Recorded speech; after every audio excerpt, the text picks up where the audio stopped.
Yo, Ty, what's up, bro?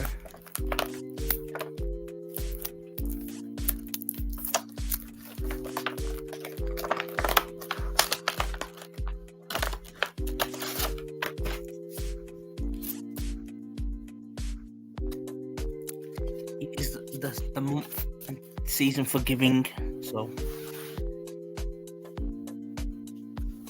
it's time to watch some cards and shit and watch some presents.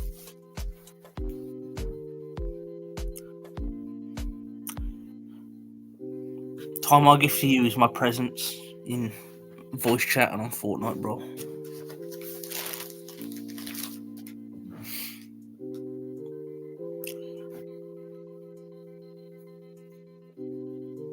Also, I got a new editor now. I'll just message Tap, and he hasn't messaged me back, so I just said, "I'll listen. I'm getting someone else to do it, so never mind." So whatever he's doing, you'll see that.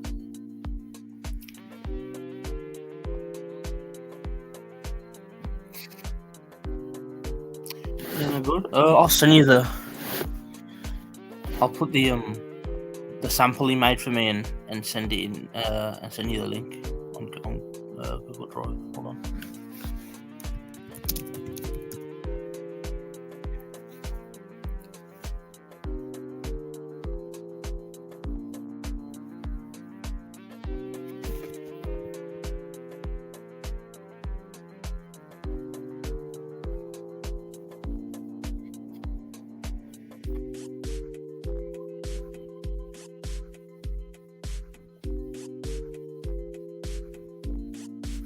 I thought he was alright.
Who the fuck? Oh, it's me. Did it?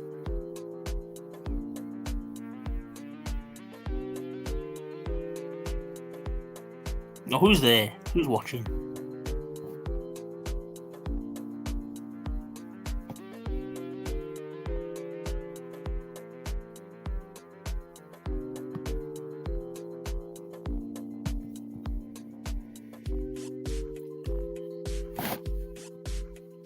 Do you think Resident Evil 4 is running games with it? Nah, bro. I think it should. My bias says it should. But as someone who's heard the hype from Baldur's Gate 3 and seen some of the gameplay and shit, I could see why that would be the winner this year.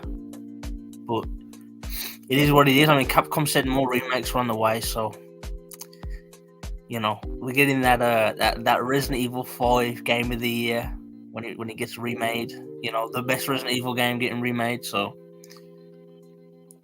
Death Island. I mean, it was alright. I feel like with a cast like that, you know, that kind of prime ensemble, you could have done with a better villain. For that, a cast like that needs like Infinity War / Endgame kind of like hype and build up. I just don't think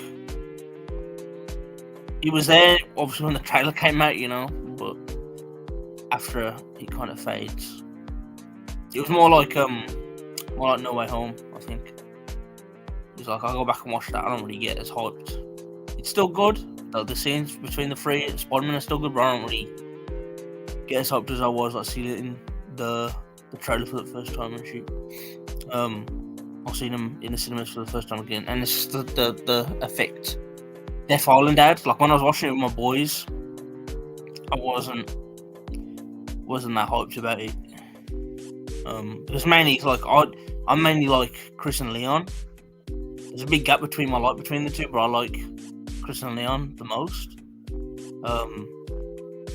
And they already met in Resident Evil 6, and then met again in Vendetta. So the hype is like for that's kind of passed. And Jill coming back. I mean, they're definitely going to do something with her in the next numerical installment of the franchise that isn't a remake. That hints as why she's been kept looking like she's in Resident Evil 3 still. So she still looks like she's in her prime because of the slowed aging. And I mean, she'd be like mid to late 40s, early 50s. If she shows up in the next game, and that's granted if she isn't, if the next game isn't set after the Rose DLC for Resident Evil 8, because by then Chris should be about early 60s, I think. Late 50s, early 60s, and Jill is like kind of the same age, so she should be in the same ballpark.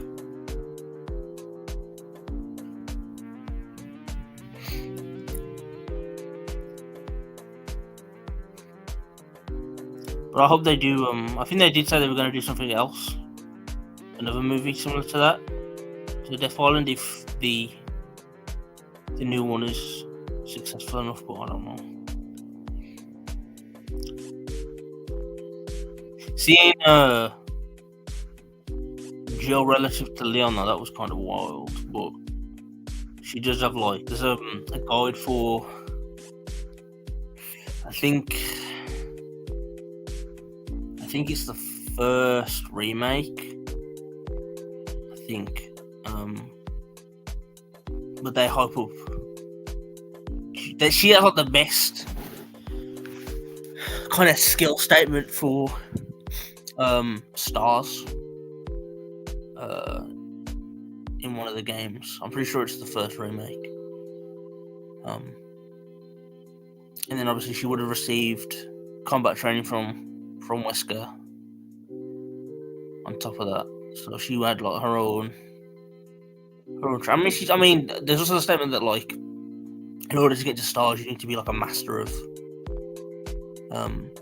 specific things. Not only for the role that you fulfill in the organization, but just in general. Like Piers, for example, was like a god tier sniper.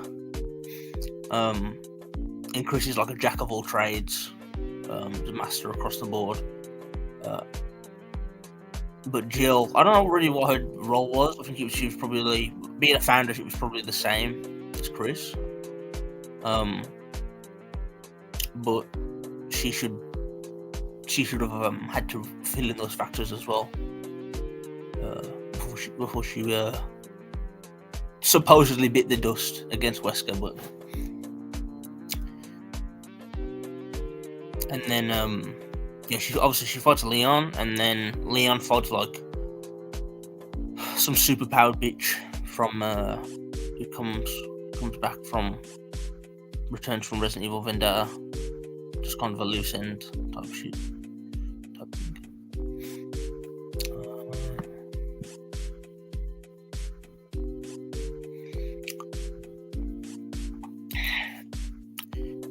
Motherfucking Godzilla vs. Kong 2 or New Empire. Well, not Godzilla versus. Godzilla Kong New Empire is what it's called. So they're probably just going to be teaming up now. It's going to be like Batman, Superman type shit. Given that season ends as well, would you say Crows about Wesker?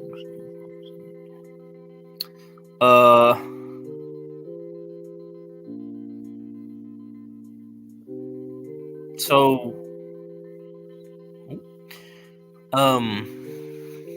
okay. The guy I speak to about Resident Evil, he's under the opinion that they get like that the humans undergo like accelerated development throughout the games.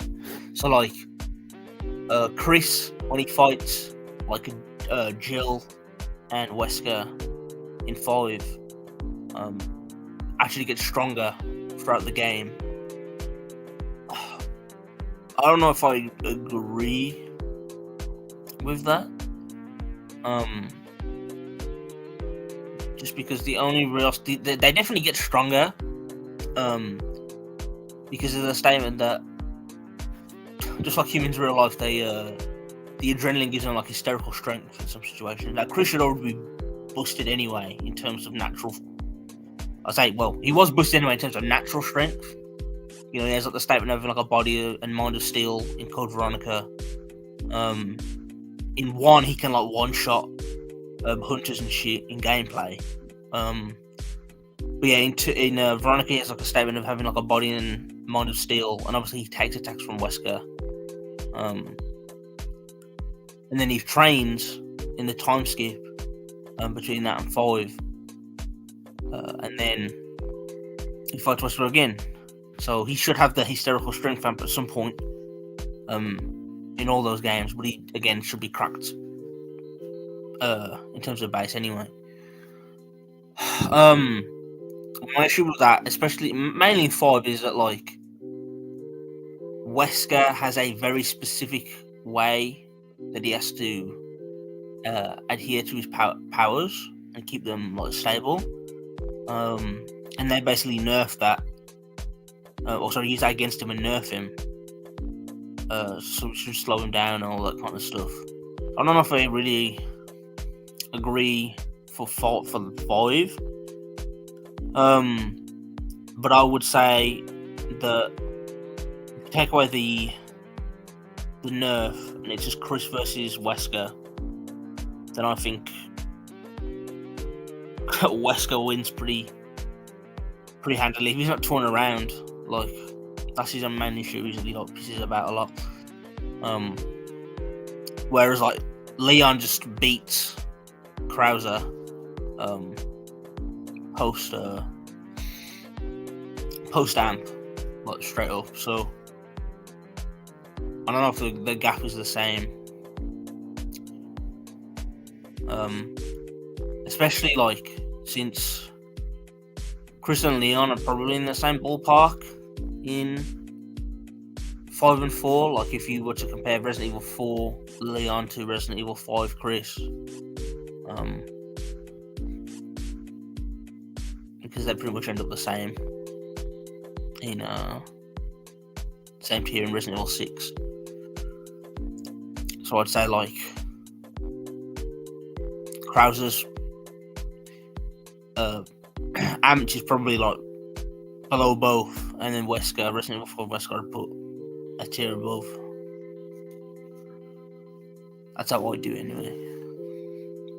I don't know if there's any supplementary info that I'm missing or context from the games, but I don't think Krauser was nerfed in any way. Also, for the remakes, it just seems like they're just going to be canon now. Like, that's just the way it is, because the movies kind of give us the answer to everything on that they're canon better than any other info I've kind of found, and that is the Star of Death Island, which I'm sure you know, Dean. They show like a montage from the prior games and the prior movies, and I think and footage from Resident Evil 3, the Resident Evil 3 remakes on there, for Jill. So it'll be all the old games just gonna get overwritten. But I mean, some of them are better feats, so for power scaling wise, it's not a loss. But I mean, I think anyone would agree that overall, Resident Evil 3 is better than Resident Evil 3 Remake.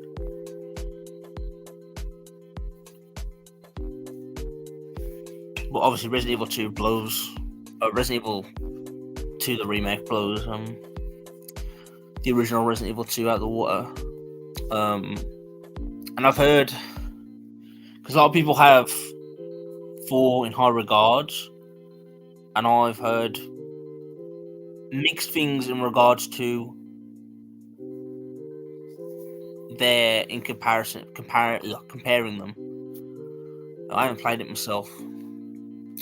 Remake 4, that is.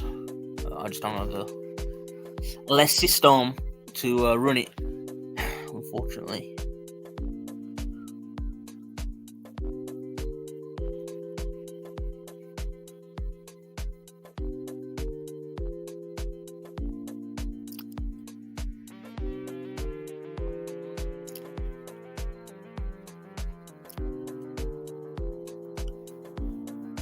Do you think Ustanak?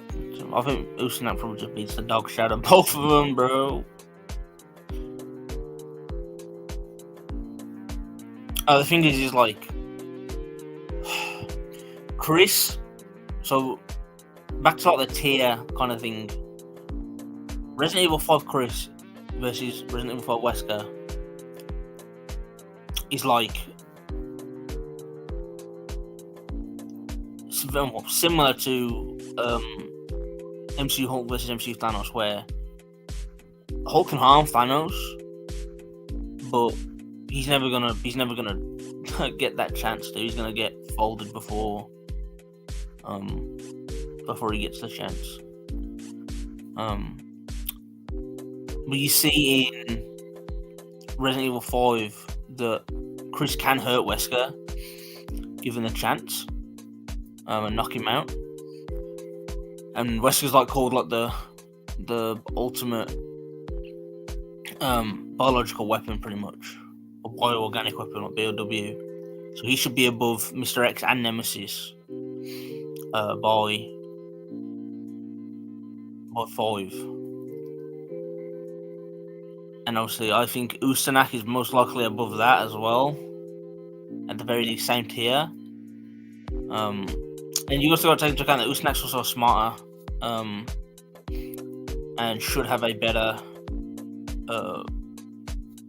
what's the word, like, better equipment, pretty much. You gotta ask here. Really, that most of the maximum. True, I don't know, maybe, who knows?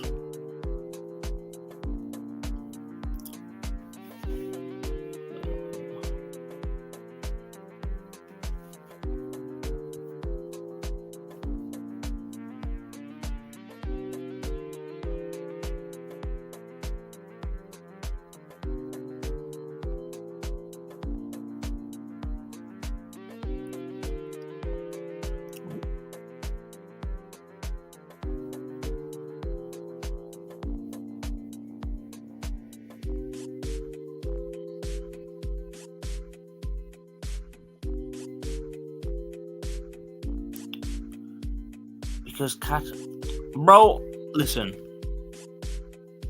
I don't watch Baki.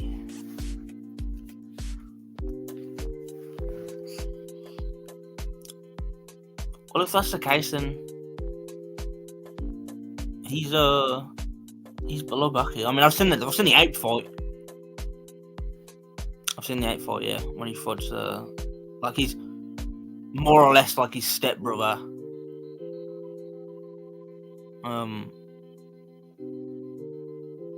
So yeah, if he gets bullied by one, then Baki should slam. Have you seen the? Yeah, I've seen the shorts. People saying like he can be like Arkham Batman and Alex Mercer and all that shit. Yeah, that's some bullshit. Arkham Batman, everyone in this. I mean, there's like 3 people in here. Everyone in here probably watches Crysis's videos.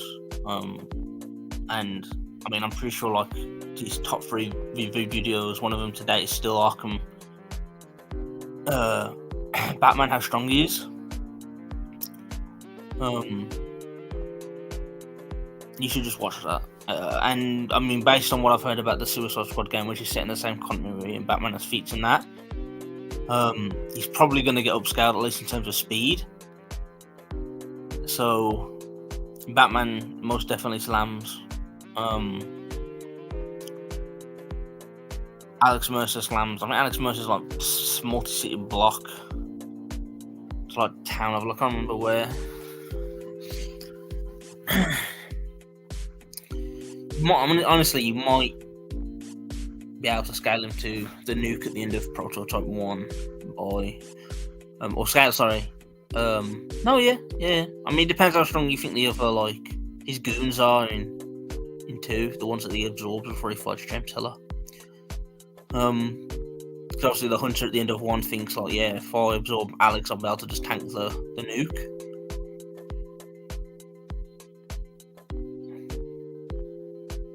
That's probably cat though, I don't know.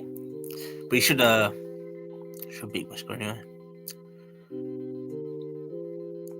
Yeah, I saw the clips. Batman did go crazy. I can't talk about that though, because I mean, I don't definitely not have the clout to get picked up by shit like that, but I know that the footage and gameplay and such under like NDA or some shit, so I'm not gonna be that guy.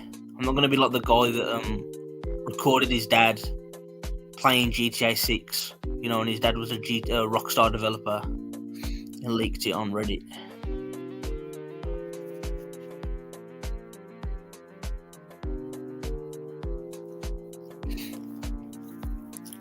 I have a bunch of shit to catch up on. I've got to catch up on Invincible Season 2.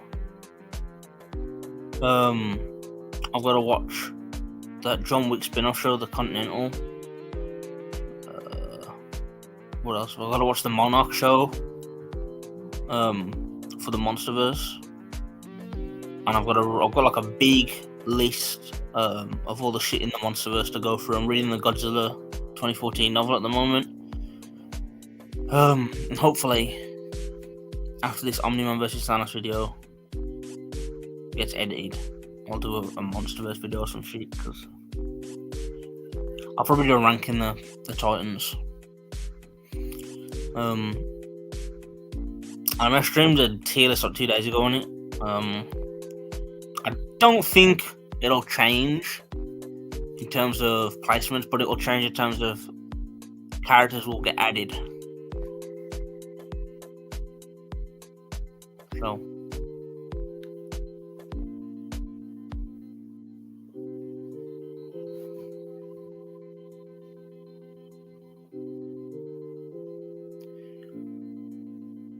and I'm pretty sure Godzilla's getting an amp in the next movie. The trailer comes out tomorrow, so he's on feet from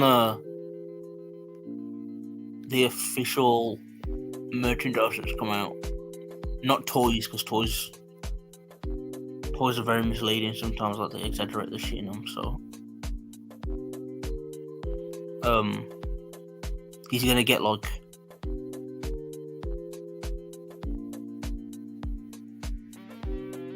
the dorsal plates from 2000.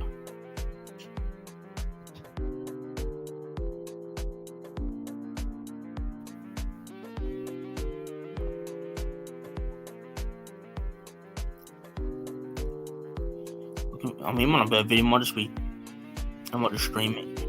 I'll make it from scratch. I'll go for all the scaling, you know? I'm a generous guy like that. But then I suppose I have to, some people just aren't content with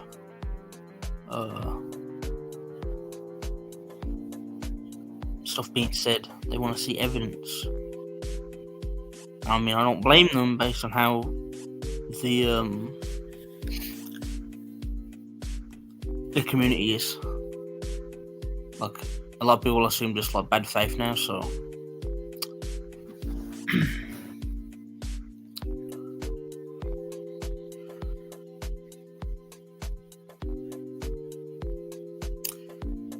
there was something I did want to watch on stream, and that was the Death Battle did a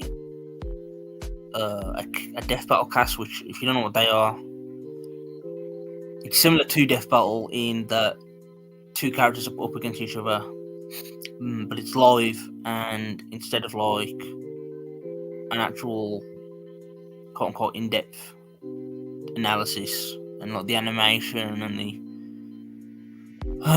actual animated fight at the end, the creators of Death Battle get on like a Zoom call and debate between the characters, and they did a Hulk versus Godzilla one. They did a Comic Hulk versus, I think it was Toho Godzilla.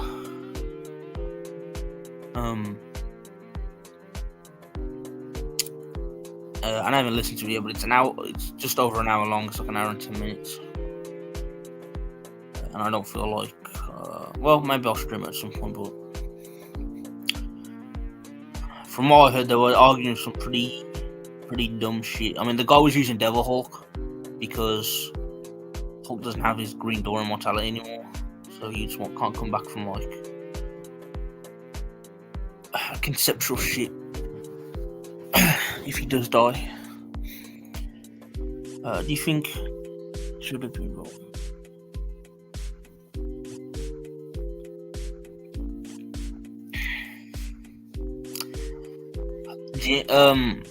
I haven't played 4 Remake, so I wouldn't know how him being not being there would have affected the game in comparison.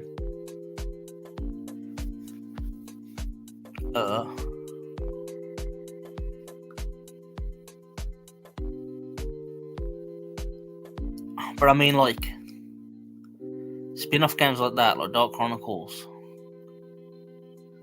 they're cool. They're pretty fucking cool. So, I mean, the more the merrier. Do you think 5 and 6 should be remade? 5, man. The thing about 5 is that, like, people do hate on it and say that, like, it's it's when Resident Evil went like too Hollywood, like on the route, like too many explosions, not enough survival horror. Bro, Resident Evil had a mainstream movie franchise that came out, like, I think it was like 7 years before that.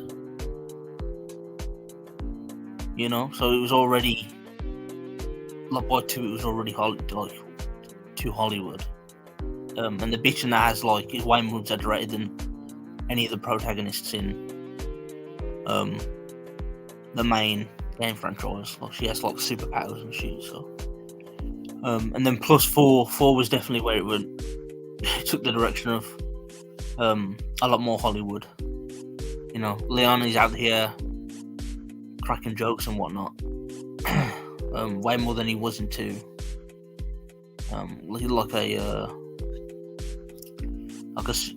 I say superpowered, he's right vaguely just because he's cracked. Like superpowered James Bond. For who do you have presents? Well,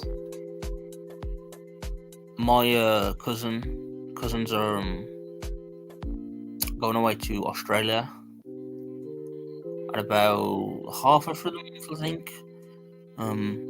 So they're not going to be here for Christmas because they're going to be there from the point they get there, which is about like the 17th of December, I think, till the start of January.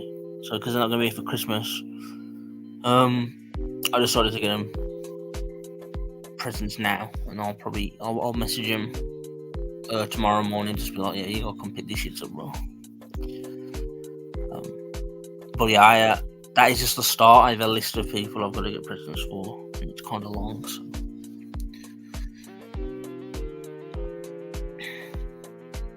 Oh, and Gene, to answer a question for 6. 6 probably.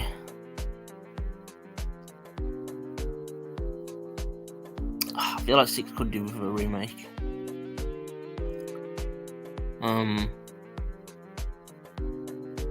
I feel like they need to like tone it down on. That is a Hollywood movie. That is a Hollywood game. Like I always say, like that is a good game, like a good action game, but it's not a good Resident Evil game. Like if what you come for in Resident Evil is survival horror, it's not it has its moments, but it's not. In 5, you have all like the Ouroboros stuff, like the very claustrophobic corridors and the boss fights, and the body horror there, as well as like some of the set pieces in 5, kind of like scream horror more. Like, I mean, my favourite's probably the tribal sequence that you have to go through, where you got to visit all of the villages that are like separated by like big lakes of water, just because their villages are situated in water, and like the designs of the enemies and that are really cool. I mean, 4 definitely has more horror-based shit than 5. 6 is weird because it's like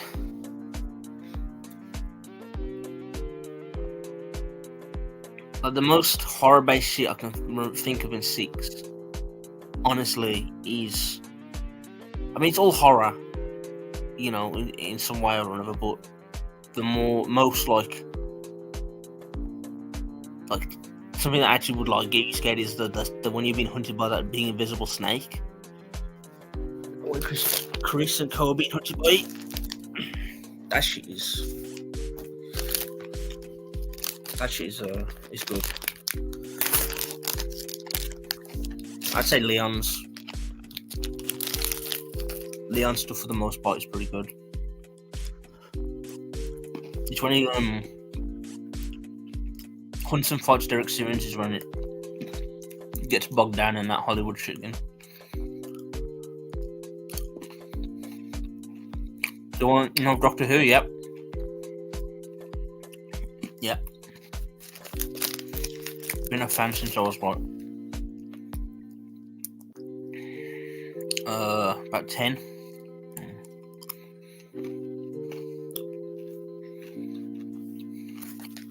I remember the trailer for the not rebooted, but soft rebooted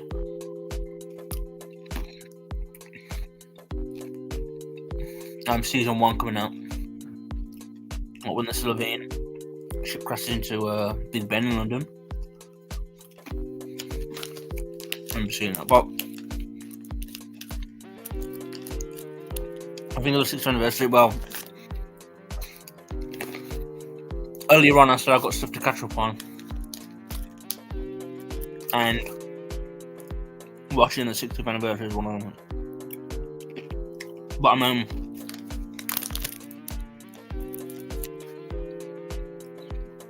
it's David Tennant and Catherine Tate with, I'm pretty sure Russell T Davies is back writing, and you have an American budget, so I don't know how you can go wrong.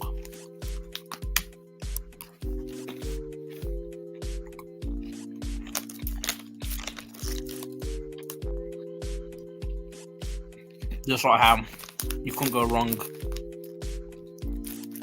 in the Rick Sanchez versus Dr. Death battle. where the doctor beat his ass. So.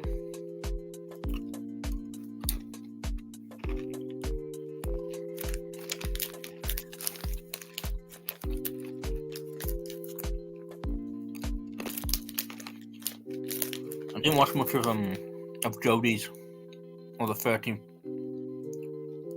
Doctor's run, but my friend told me that she's a good doctor. She just suffers from bad writing. I mean, some do.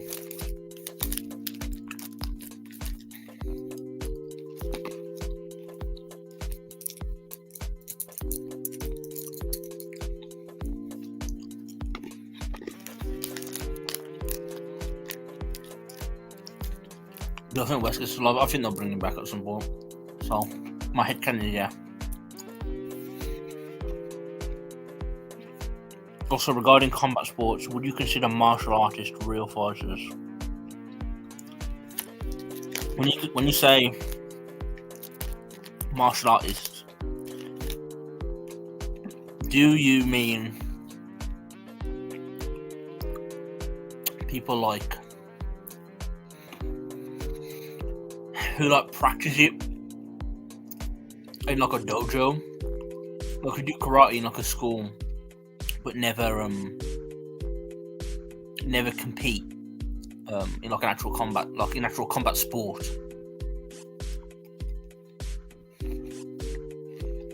No, because like boxing is a combat sport, but you can learn boxing for fitness purposes and never ever compete, never even spar. Never do sparring drills. In that regard, I wouldn't say you're a fighter, like a combat sport fighter, but I'd say you have the capabilities to be one.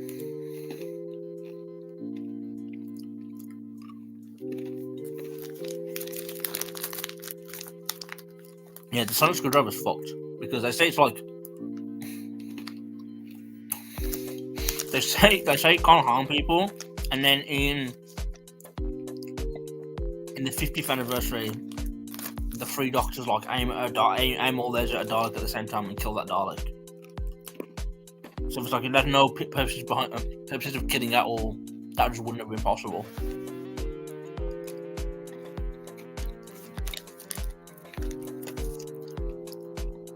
So yeah, Rohan, I understand your confusion. But, I mean, Doctor Who, Doctor Who is literally like comic book writing. At least in regards to the big ones like DC and Marvel, where you, over the course of, almost 100 years now, or just over half a century, you've had hundreds of writers. Hundreds of writers, I'd imagine almost thousands, but hundreds for all the characters, dozens for, someone like Hulk, for example. And in that regard, they're inconsistent about what his capabilities are, what he should be able to do. And some of them put it down to, the story comes first, and obviously, I agree in some sense. You're there to be able to establish a narrative, right? That is the job of a writer, to write a story. But you can write a story, and stick to a consistent power hierarchy. I'm not saying Hulk should win all the time, like characters should win all the time, but you can come up with reasonable reasons for them losing. Like I think it was Spider-Man who beat Juggernaut by like leading him into a construction site, and he like ran through what was basically a hole but was filled with wet cement. Now he doesn't have Juggernaut's powers are all about momentum, right? And it's not like he can fly. He has to maintain physical contact with the floor like a solid floor, to be able to use his powers properly. For Spider-Man making him run through that, he loses his core strength, the cause of his core strength. That to me is reasonable. Hulk getting choked up by a snake, which is post Onslaught Saga Hulk, by the way.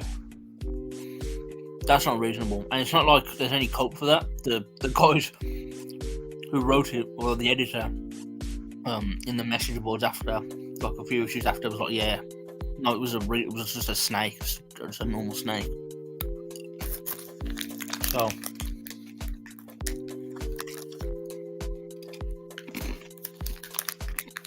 but I mean, even then, that's like somewhat debatable, because there's a comic where Spider-Man fights the exact same snake, and he's like, yeah, I can't let that thing hit me or it'll kill me.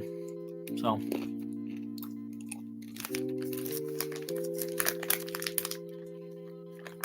I mean, my point is that, like, when you have that many writers, inconsistencies are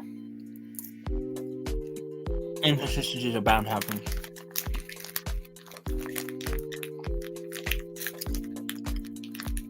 I watched like one of Doctor's.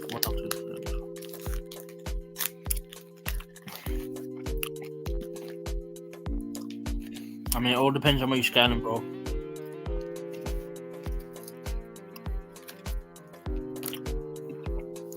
I think there are very slim amount of people who can probably solo fiction. But then it's like, if you can solo fiction, how can there be more than one of you?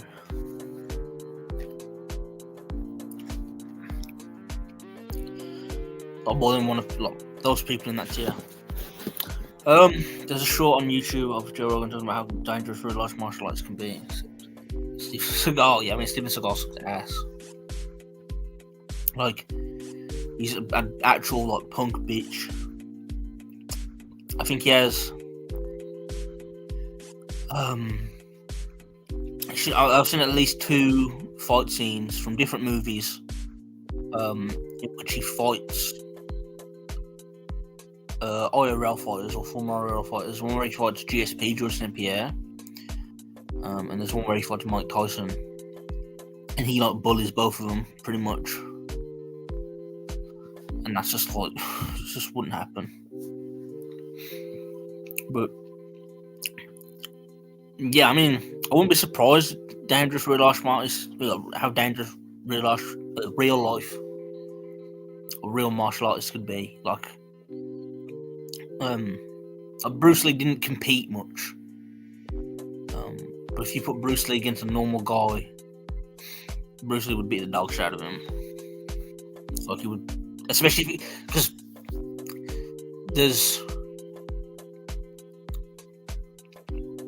I feel like there's a misconception about how Bruce Lee fought.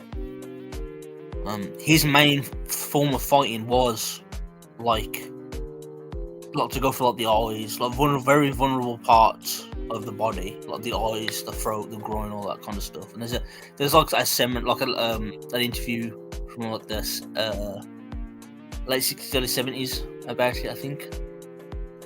He talks about it. And it's like, yeah, he's fast. I mean, yeah, he can kick, yeah, he can punch. But at the end of the day, that's not what he's going to do in a street fight. And I think it's the same with George St. Pierre as well. George St. Pierre knows, he knows wrestling, he knows Brazilian Jiu-Jitsu, he's a very good boxer, striker, all that kind of stuff. He's very, very solid spinning back kick. But I don't think that, if he ever got into a fight in a bar, that he would go for any of that. I think his fighting IQ would just lead him to go for the best possible way of neutralizing the threat, which would be to attack one of the vulnerable areas. And I mean, he has a video of that on YouTube as well. And I think he did an explanation video with Bass Rutten, who's a former fighter as well. That dude's crazy. Like that dude would That dude's probably like have no issues at all going for something like that.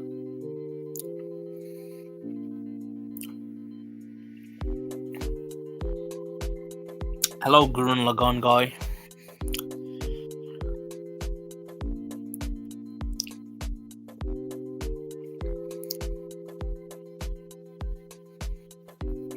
Yeah, I mean, people don't kind of like cite him as one of the forefathers of MMA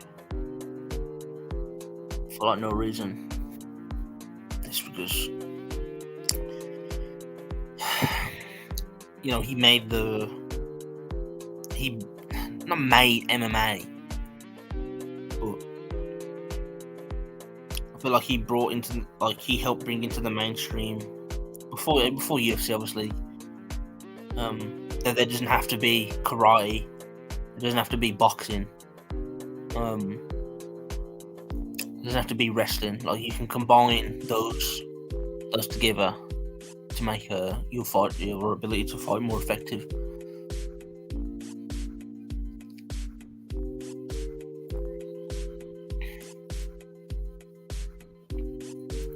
Which is, I mean, kind of whack how you think about it when no one else tried to do that at the time. At least no one else I've heard of.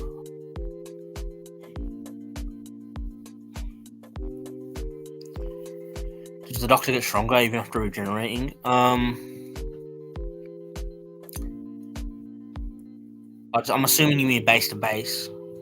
I don't think he does. They're probably all about the same strength. Obviously, there's like exceptions to it. So immediately after he regenerates, he should be stronger due to the regeneration energy still being in his body. I mean, you see that in the Christmas Invasion with David Tennant, where he gets his arm stripped off and he just regrows it with no difficulty. And then there's the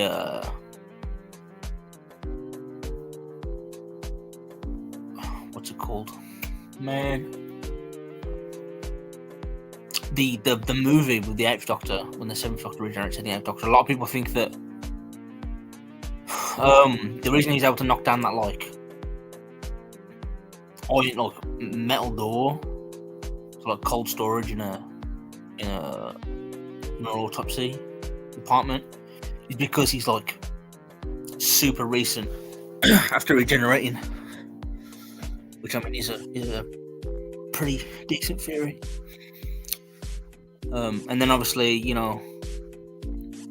with the regeneration energy, it's pretty potent. Like, if you look at the River Song episode where she regenerates from Melody Pond into like River Song, she's able to knock out multiple people. The 11th Doctor, when he regenerates, like in his final episode, and when he's on Trindle, when he's old, he like destroys like a Dalek, like multiple Dalek ships with his regeneration energy, because he's been storing it for that long. Yeah, he's beating, bro. Yeah, he's I mean, Bruce is one of those examples where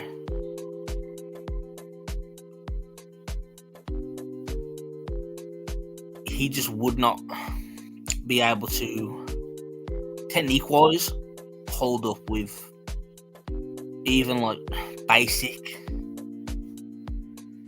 or more basic, like modern MMA fighters, just because how much the sport's developed. Like, he wasn't very wrestling orientated. He knew some takedowns, but he shit compared to like what we have now. Yeah, as a fighter, like, he didn't fight that much, is what a lot of people don't realise. He most definitely could fight, but he didn't fight that much. It was a lot of seminar-based, a lot of flashy shit in movies, whatnot. And even then, in the movies, You see a lot of kicks and all that. But like the better representation. I mean, like in the Chuck Norris fight, I forgot what movie. It's something from the Dragon. When he like grabs and pulls at Chuck Norris's chest there, that is the shit that he would do. Like, that is like, I wouldn't put him past him to do that in a real life fight, because that's a very unconventional, dirty thing to do in a fight. Yo, what up, Rockin' Alice? What do you scale Current Hulk? Me, I scale Current Hulk to like Multiversal Plus, which I think is like you can just go like 1,000, or exert enough energy to damage someone who can destroy 1,000, and 1 to like infinite universes or some shit. I scale him to there because I'm smooth brained, and like anything above that like escapes me. When people talk about Outerversal and that, I know that Outerversal Marvel exists. I have friends that use it. I think it's very consistent. I'm not saying it's not consistent and you can't use it.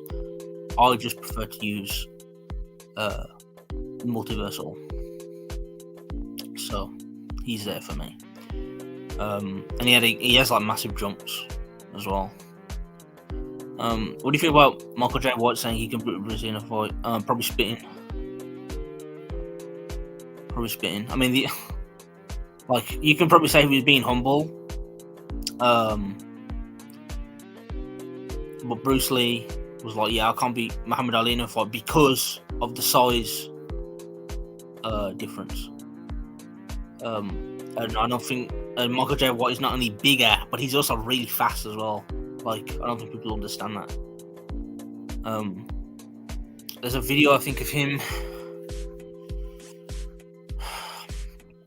Well, there's the Kimbo Slice one for one. Where he's just too fast for Kimbo Slice, and Kimbo Slice like good backyard fighter, solid backyard fighter, strong guy. I think he has like 2 wins in the UFC. And then that dude just could not react to Michael J. White shit. And that's like, you can say it's just a speed thing, or yeah, he wasn't telegraphing or anything, but you know, it all combines into one at the end of the day. So I think if you take Bruce Lee at his word that Muhammad Ali was too big for him, and that's why he'd lose. Michael J. White is not, you know, he's not only a bigger guy than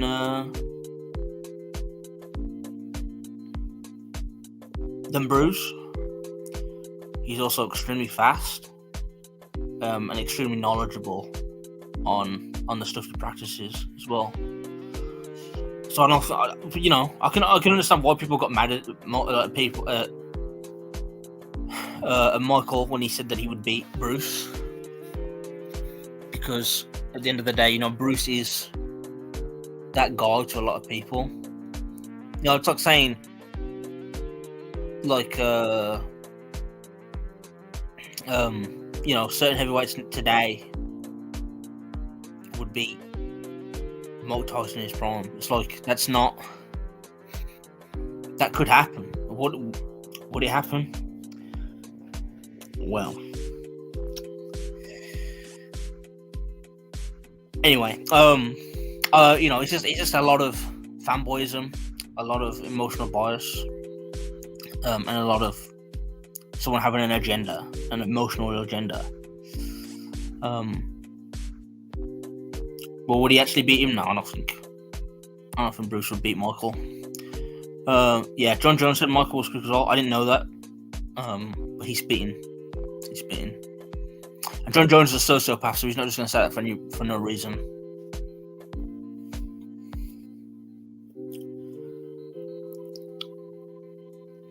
Speaking of John Jones, he needs to vacate the title belt.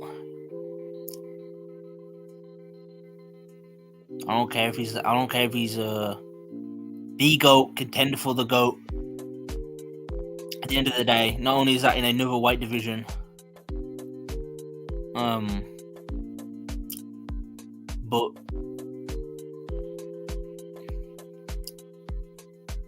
you know, you have like examples very recently of people in other weight classes vacating title belts to help the division progress and stay healthy instead rather than stagnate. Regarding Floyd, he beat.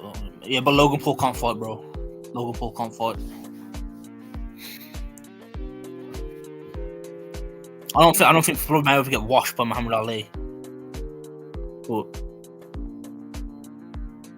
Logan Paul cannot fight. Logan Paul had every advantage, physical advantage going into that fight by a pretty decent margin. And he had a lot less success than I would expect someone like him to have.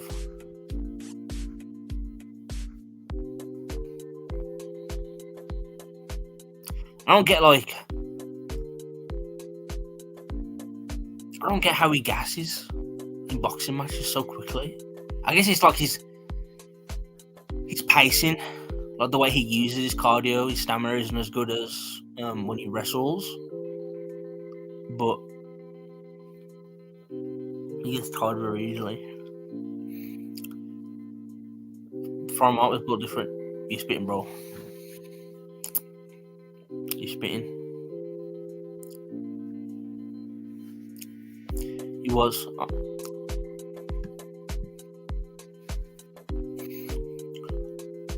And when I say like he was one of the best heavyweights ever, I don't mean like he's definitely underrated in terms of like technical ability for the division, but I don't mean like he's, you know, top 5 in terms of resume and all that kind of stuff. I mean like as an entertainer, which is what, but I mean, you know, you can call it a sport you want, but at the end of the day, boxing is an entertainment business, you know. Mike Tyson is top 3 for the heavyweight division in terms of entertainment. Like, you have Muhammad Ali, and then after that, it just like the world dried up. And then as soon as Mike came onto the scene, everyone was hyped again. You know, they didn't consider Mike the heavyweight. They normally didn't consider Mike the heavyweight, even after he'd lost multiple times, for no reason. It's because of the explosiveness, the excitement factor that he provides, and obviously the knockout power that can, you know, KO someone any second. And that's why, again, an emotional agenda, guys. That's what it all is, agenda scaling. Who do you think wins between Jon Jones and Francis Ngannou?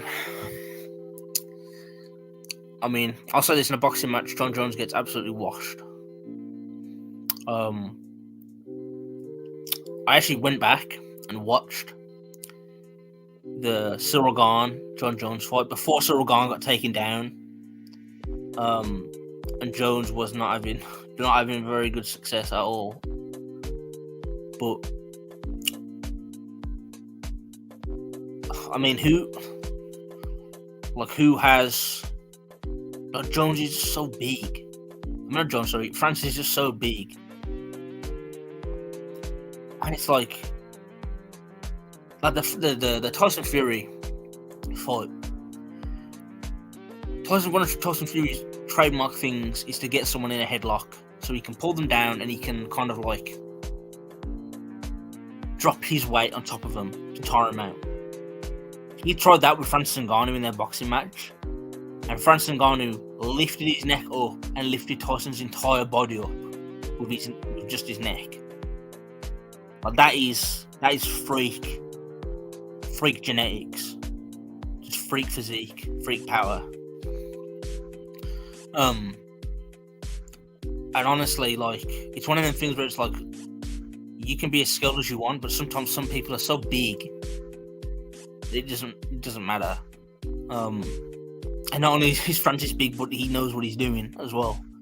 And he's had crazy jumps in development in terms of, you know, skill and technique as well. Like you look at his boxing in the first Stipe fight compared to in the second, and they're a decent amount apart. But when Francis, you consider how, I don't say how old he was. I don't mean like he's old, but I mean he was up there. For like a fighter, and he's still undergoing development now, like solid development. I don't know, man. I mean, Jones definitely got the solid IQ, but it's also Jones. Does he have like? When I say will, does he have the will that Francis does? Because Francis, him coming from like Cameroon, I think it was like 4 or 5 times, from on a boat, and then he was pretty much homeless when he came over, and he walked into the boxing gym and he was like, yeah, I think I could become champ. Like, I promise you I can become champ, like if you give me a chance. And I mean, he didn't become boxing champ, he became heavyweight champ, I mean UFC champ, because the guy was like, yeah, I think you would just be more suited for MMA right now, and it's easier to progress faster into a higher point in MMA than it is in boxing right now. And obviously he went out and did that, and he was very close to becoming. I mean, even if the WBC weren't going to give him the belt, if he beat Tyson Fury, but he would have been the lineal champion, 100%. You can't deny that he beat the man who beat the man.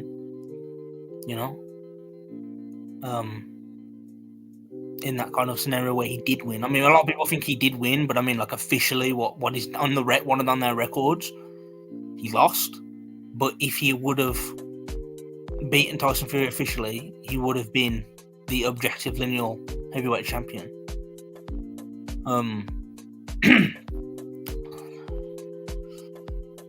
But I honestly don't know. I would probably say Francis at this point. If I had to, it's a bit of money on it. Interesting showing of how size can do a lot in a fight. I usually put in the mountain from Game of Thrones. Yeah.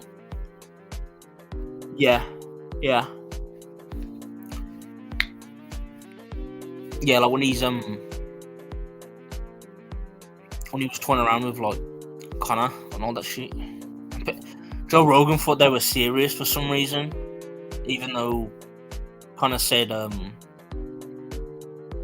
some point that like, yeah, he had a fight coming up, and the Mountain also said like, yeah, he had a fight coming up, so I just didn't grab a hold of him, because it's like at the end, it's not, do you think that he would beat Connor overall? It's like, would he hurt him if he actually tried? And the answer is most likely yes. Like if Connor tried like a takedown attempt or something, or a submission, and the Mountain is just that strong where he just most likely probably could get out of 1 or 2. Like depending on how he reacts to that, he could hurt Connor, regardless if it's on purpose or not. I mean, the Mountain in the Game of Thrones, like in the show, is a good example of how much of an advantage you can have with just a dramatic size, being on the higher end of the dramatic size gap, and having a decent, well, the Mountain kind of stinks. Fuck that dude, inverse, but at the same time, you can also be outdone. That's why it's like styles come into it. Like in the fight he has with Oberyn, the Red Viper, like Oberyn's faster. He kind of like uses the the size advantage. I mean, the size difference to his advantage almost, because he knows that the Mountain isn't going to do anything with his lower half, right? He's not going to try and kick him or anything. So all these sword swings that are coming that way, he knows that, you know, they're only going to come from the upper half, so he has to focus on, you know, at most of the shoulder region kind of thing, and he's just, you know, bobbing and weaving all them shits. And the only time he gets caught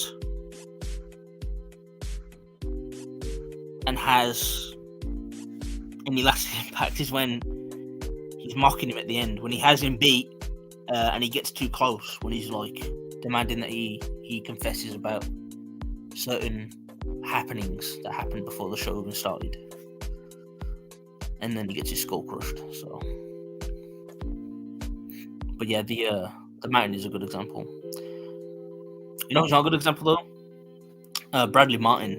You know, Mr. Yeah, I'm 250 though. It's like, bro, shut the fuck up.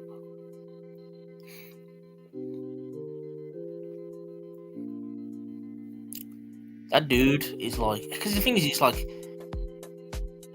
it's obvious that he's trying to joke, but at the same time, it's also obvious that there's like an ego behind that as well, behind that smile that he has. And the shit where he's talking to Nate Diaz, it's like, okay, I can, you know, I can, as far-fetched as it is, I can understand why he thinks he'd have a chance against someone like Devin Haney when he asked him, right? Because Devin Haney's a lot lighter, and, you know, they look. A lot of people call him pillow hands because, you know, apparently he doesn't have that many knockouts, right? So I don't really know, but assuming that he doesn't, if Bradley's able to weather the storm and just kind of run up and get close to him and grab him, or what does Devin really do at that point? You know, if he's able to weather the storm of being hit, because like Devin said, he's like, you're not used to being hit, bro. Like, you get hit, you're gonna wince a lot. You know, you're gonna close your eyes, you're gonna cover up, and you're not gonna have to know how to cover up effectively to take the shots. And that's why Devin Haney thinks he'd win. But my issue then comes in with where he thinks, you know, he's asking Nate Diaz. And not only is Nate Diaz a solid jiu-jitsu fighter, but Nate Diaz, I don't know why people assume that in a street fight, someone like Nate Diaz is gonna, like, if he knows you're like a serious threat, he's just gonna like fuck about and like slap box you. That dude isn't gonna do the conventional type of fighting. He's gonna do what we spoke about earlier, what Bruce Lee does, what Bruce Lee would do, what GSP would do. He's gonna do a lot of dirty fighting. Speaking of how actually skilled in martial arts, so Green Scar, there's a statement that like he's able to like become like he became like a very, I mean, Hulk in general is an underrated character in terms of, at least in Marvel, in terms of fighting capabilities, because he's very instinctual, and very intuitive, and Green Scar is kind of that, but closer to the realm of actual combat rather than being intuitive with just like various different things. And there's a statement from Greg Pak in like an interview at the end of Incredible Hulk where he's like, yeah, I wanted a Hulk that could adapt to pretty much anything that was going on.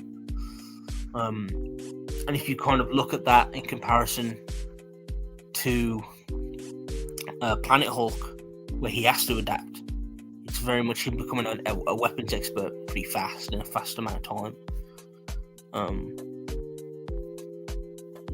And there's also the fact that, and I think there's a comic where they just state that Hulk himself states that like he's working with Banner as well. But Green Scar should be up there, I think. I don't know if he's thing is, though, is that Bruce, if he put his mind to it, should be able to become a decent martial artist. Because I mean, Doc Green is a lot smarter than Bruce, but Doc Green was able to like master not the Iron Fist, but the way of the Iron Fist, like the general kind of like general style. But obviously, when he gets hit by Danny's like, yeah, I want you to teach me. And he's like, well, I can't teach you that, but I can teach you, how to like kick correctly, how to punch correctly, and all that. And he's so skilled that he's then able to fight Red Hulk. And Red Hulk obviously retains his intelligence from being Ross, and Ross, with like a broken arm, is able to beat Punisher in hand to hand, and the only reason he loses is because Punisher pulls a gun on him. So, yeah, I mean, Doc Green has the better feats, I'd say. So, yeah, that's like the little gap between Bruce. And the thing that I was a note about Bruce as well is that he isn't as smart as he used to be. Like, I think his peak intelligence is, at least as of right now, is around Incredible Hulks, where he's building like teleporters, hollow projectors, all that kind of stuff. And around that time, pretty much any time up to when he become Immortal Hulk, where he literally just confesses like, yeah, I'm not as smart as I used to be, and I can't build those specific things anymore. But he still knows his gamma radiation kind of topics and what he originally had when the character first debuted. But he just admits that Devil Hulk is smarter than him, even though it takes the form of, like, again, instinct or intuition. Devil Hulk is smarter than him. But I think that the statements as well that Devil Hulk has like Banner's intelligence, and that like Al Ewing said that he's Joe Fixit in that regard, and Joe Fixit was as smart as Banner, if not smarter. Again, it just manifests in different ways, like street smarts.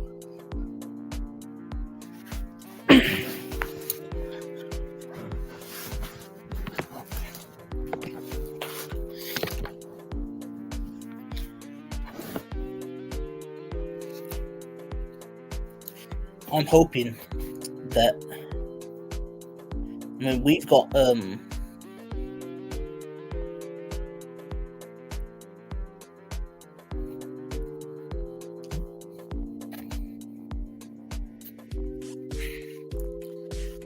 Hulk versus Thanos next month,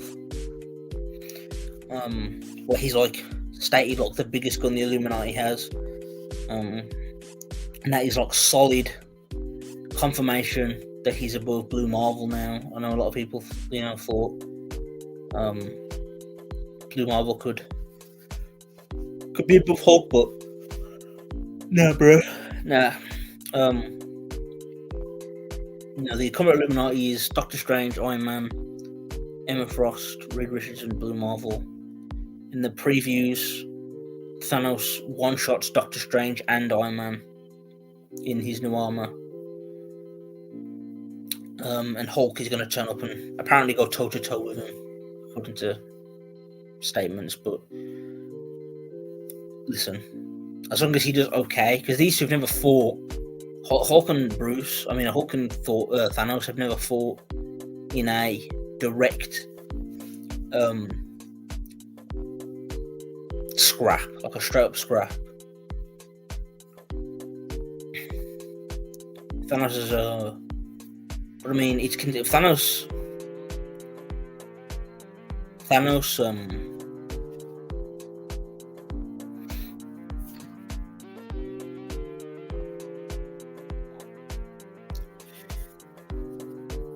is smart enough to know that he can't not beat Hulk in a straight scrap.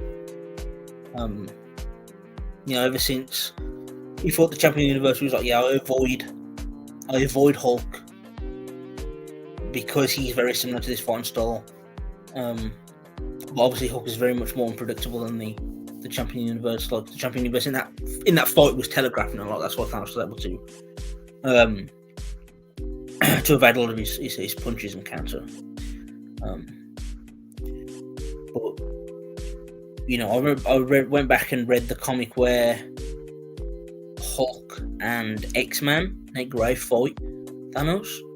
That is a Thanos eye, like a clone Thanos, but that Thanos eye is like clone is amped a lot by the energies of like the universe that he's trapped in at the time. So much so that he goes from like losing to Kazar, which is like Tarzan of the Marvel universe. He's stronger than Kazar, but Kazar still beats him. To being able to like scorch Hulk with like the energies that he's producing. And there's also like a what if Avengers Mech-Struck, I think it is, like the monster one, where Thanos in that, it's an Elseworld, but Thanos in that says like, yeah, anytime I've beaten you, it's been with like amping myself pretty much, like physically. Hey, random question, do you agree control MCU Spider-Man canon? I mean, yeah, I don't know why he wouldn't be in that tier. That doesn't mean I think that he beats certain characters. Like, I think that, like,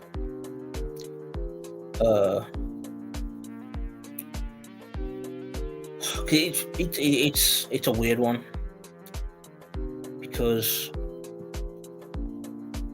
Spider-Man in Infinity War he's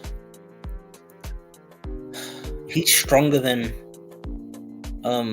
or he's seemingly stronger than Iron Man when they fight Cole, and then when they fight Thanos, Iron Man's just better,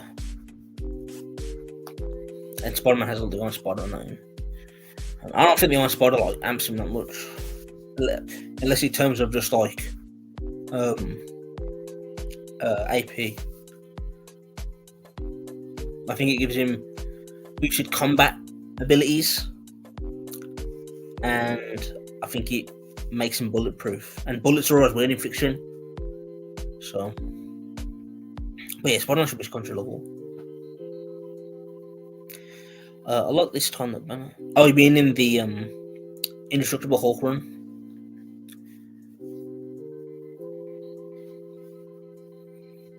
That is, I think that is the run where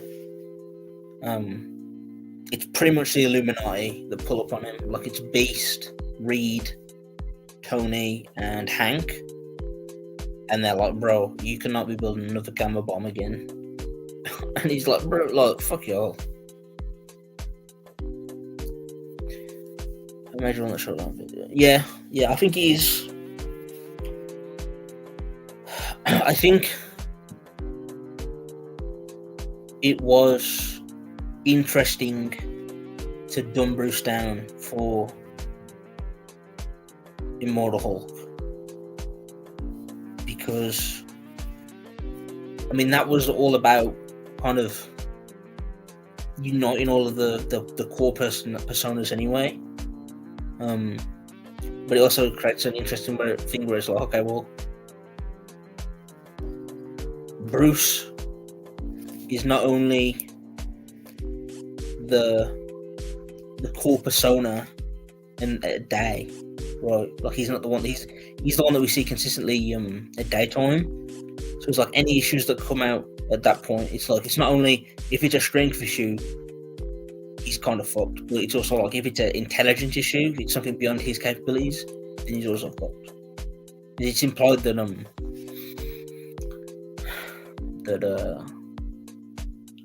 that Joe still has Banner's pre-Immortal Hulk intelligence, because he's able to do, when he first manifests in the run, he's able to do something that Bruce wasn't really able to figure out. But there is a statement that the Devil Hulk could have come out a day before like Bruce kind of accepts him more. He just chooses not to. Like, he chooses his appearances, and what he thinks is, when he thinks his best is to appear, is before or after the sun goes down. Sorry. Yes, indestructible really looks strong. Yeah. I mean, the whole run is like the description for Volume 1 is they're like the strongest, smartest being there is, because it's Banner working with having a decent degree of control over the Hulk, more so than usual.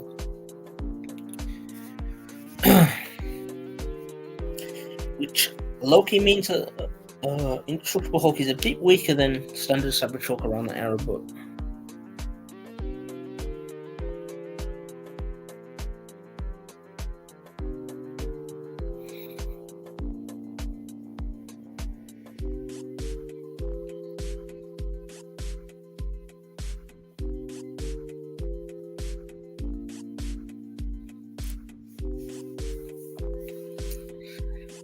I mean, there was that for the MCU as well. MCU's kind of weird in that when you get to like Hulk and that, because it's like current Hulk should be weaker than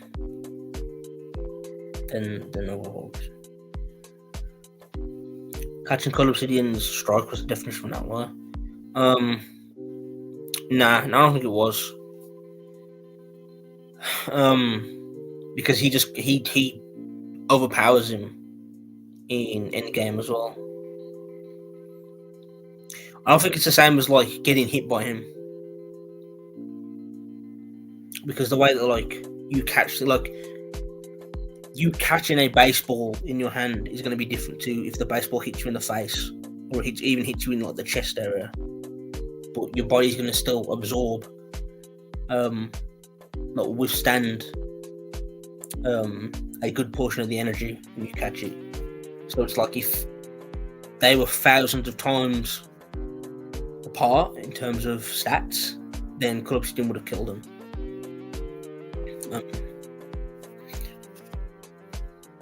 But I do think that that factors into it, like the catching of the hammer, like the way it's caught.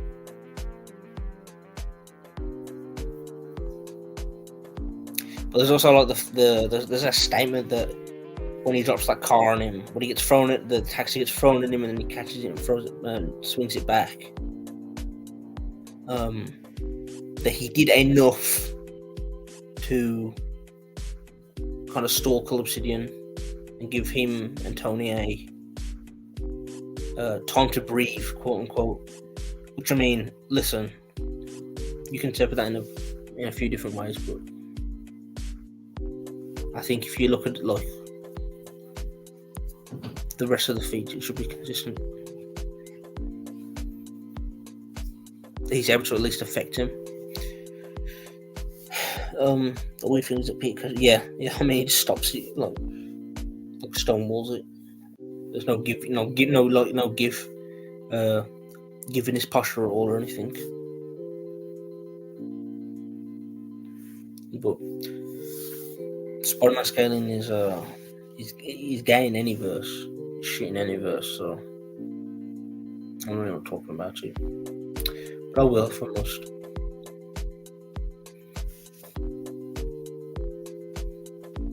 So it's like the Hulkbuster. Cull Obsidian can fight the Hulkbuster, but I don't think he's like. I don't think if him and the Hulkbuster punched at the same time, like Hulk does in Age of Ultron, that he's doing the same thing. Because there's a statement that he can go toe to toe with the Hulkbuster, but you can go toe to toe with someone and still be weaker.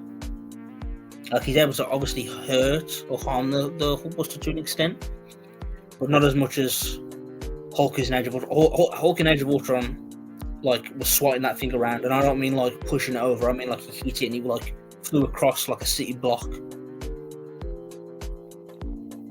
Whereas like Cull Obsidian, not only was he strong, but he had like the smarts for it. He had the advantage of a weapon. And he had the skill as well, and he was fighting someone who didn't know how to use the Hulkbuster properly, and he still couldn't do a significant amount of damage. Like in terms of just like how much you think he would do. And I think it's the same with Spider-Man. It's like, yeah, these guys can harm each other, so yeah, they're in the same tier technically, but in an inverse matchup, I don't think Spider-Man is beating any Hulk in a fight.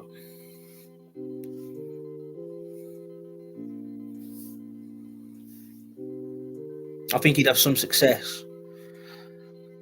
Like if he fought in like an in-character smart Hulk, like he would have success with that dude.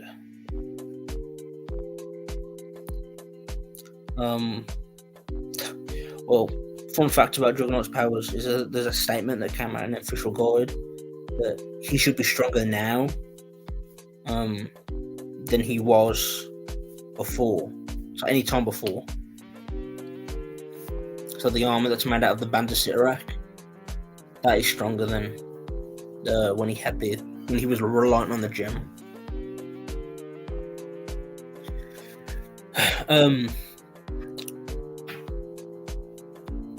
I think Herald of Galactus would be more impressive. I mean, more interesting, because that happened in a What If, but it ends just as he becomes the Herald. There's no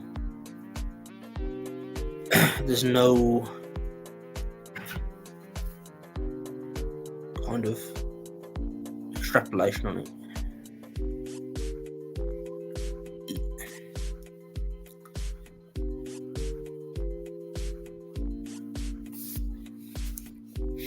Because it was Green Scar, and it was post World War Hulk as well.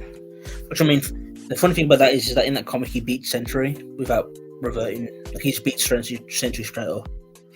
But the What Ifs are always weird, because it's like Kyera beats Black Bolt, and then Black Bolt, the Skrull Black Bolt, with what it would have been, kills, like, atomises Sentry and Doctor Strange. But regardless of that tangent, because it was Green Scar, I don't know. I think because Bruce still played a role in World War Hulk, even in Planet Hulk, like he was still there. So I think, letting Earth get destroyed at that point is one thing, because of how fucked it was on the What If, because of Secret Invasion. But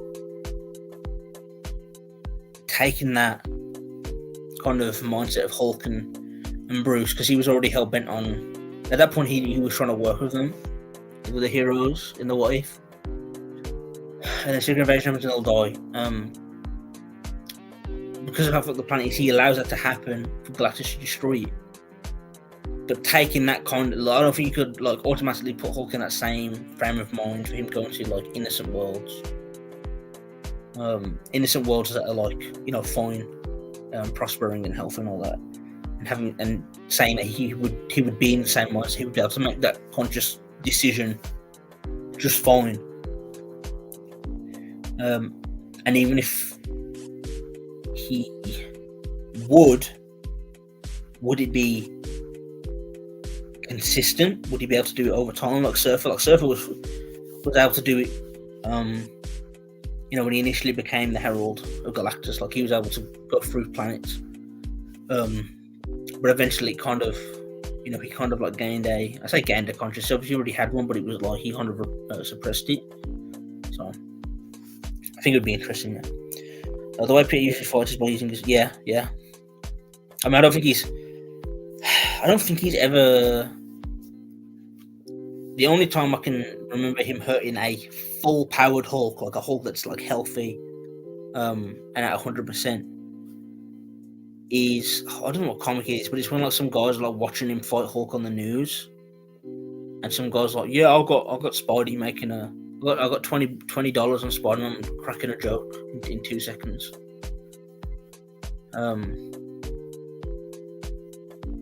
And he cracks a joke, so the guy wins 20 quid. But like that comic where he like says, "Oh yeah, I staggered the Hulk," like that is such a rat thing to use, because there's a statement that like in that comic that where Bruce is like, "Yeah, when I turn into the Hulk, I'm not immediately at 100%." And Spider-Man catches him in that little time frame. But yeah, it is stated that like he uses his speed, his agility, superior fighting technique to line up the perfect punch against fighters. So Hulk versus Hulk. Hulk, bro. It's a hard one for sure, but Hulk.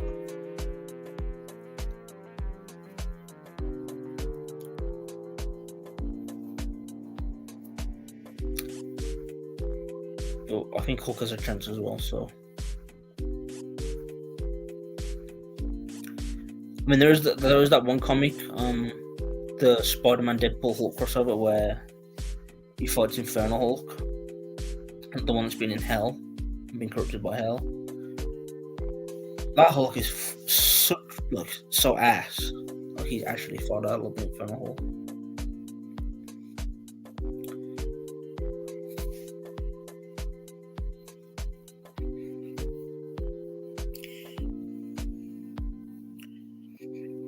Also, Null's also a weird one as well, like the Breaker of Worlds, because in order of Hulk to be mind hacked, he has to be a level of calm. And even when he's mind hacked, he's weaker. When he does get it, because there's a statement that it was when like Tyrannus was mind hacking Hulk, and Apocalypse is like spectating and what surveilling him, and he's like, yeah, this guy's weak and ripe for the killing, basically. To Wolverine, who at the time was a horseman of Apocalypse, I think he was Death. So he was like, yeah, now that he's weak, it's the time to strike.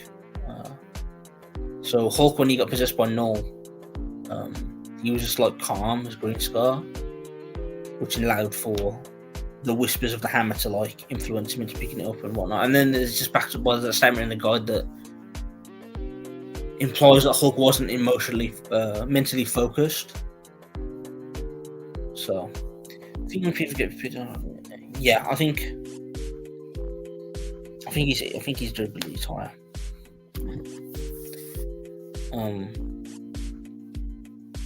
But there is a statement that I made a short about this. Is that Spider-Man gets what humans get in moments of extreme stress or danger, which is hysterical strength. But his hysterical strength is like, because of how strong he's already, it just boosts him to insane capabilities that still haven't been explored. And they cite or imply that the fight where he beats on Firelord is because of his hysterical strength. Obviously, he has a symbiote as well, but overall, it's because of the massive surge of adrenaline he gets. Yeah, him fighting like withstanding attacks and like the heat from two of the Phoenix 5 is retarded.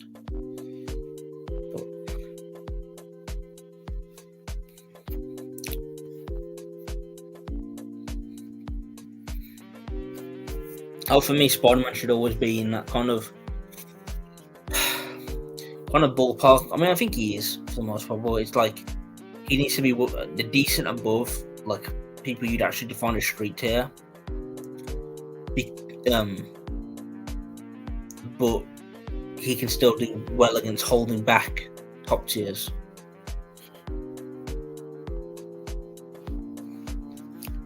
Because of his agility, his ability to perform solid acrobatics, his fighting style, his speed, his obviously spider sense as well. And he's just Peter Parker's also the smartest fuck, so all that rolled into one make him pretty crazy.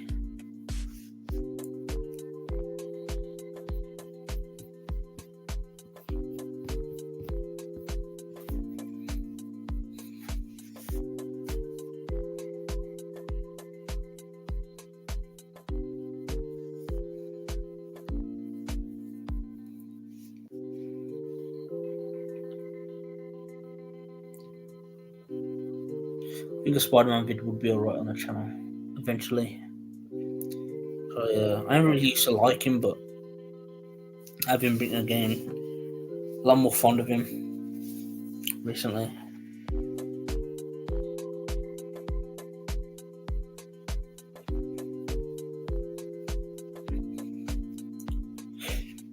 Yeah. Rocking Alex, you were right.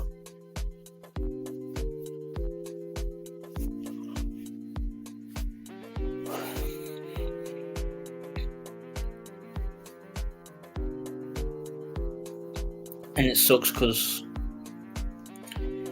I know there's a guide where it's talking about character strength levels, and it's like, yeah, Spider-Man can lift this much, and the only reason he can lift this much, but even though he can lift this much now, he's still super young. So when he reaches a certain age, he's gonna be a lot stronger. Nardic's from Marvel runs all of Marvel at once. How fashion, yeah. I haven't met Nardic's grandma, but I mean, if she can handle it all, she's gonna get pretty big. How?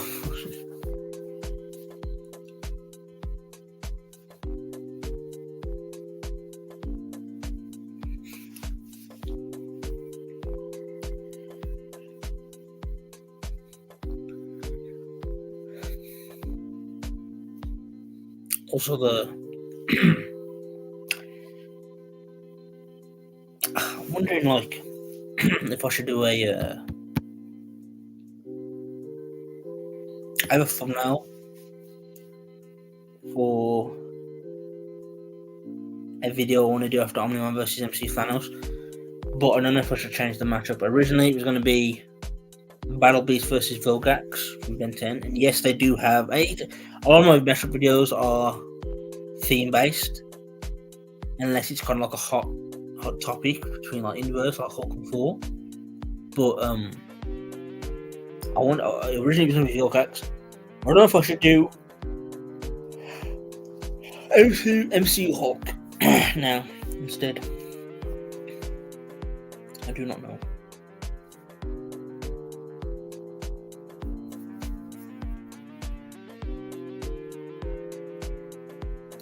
And I would also probably want to do a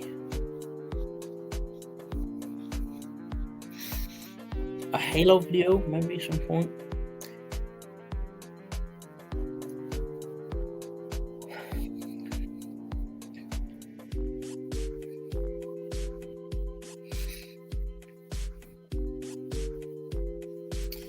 But I think I'm a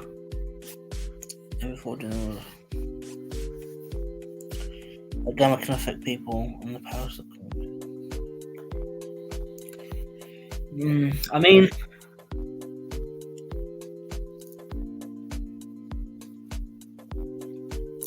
yeah, gamma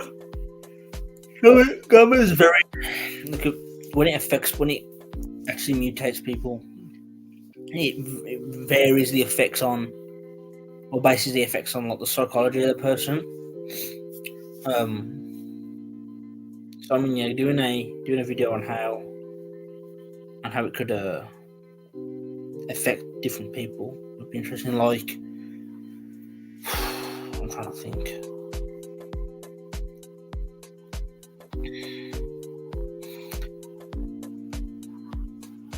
Who was it? I think it was.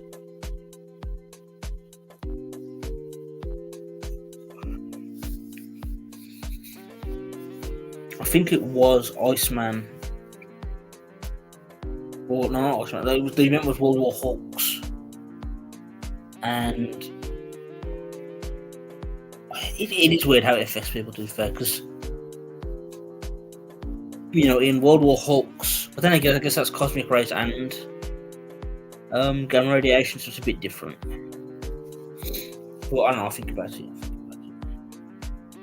Anyway, I'm gonna call it.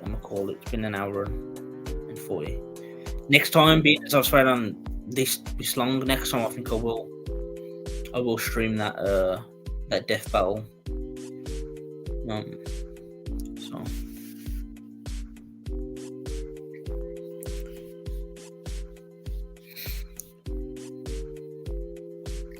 yeah, yes. I mean that is true. She-Hulk is weird though, because like she states to have the perfect gamma wavelength out of anyone.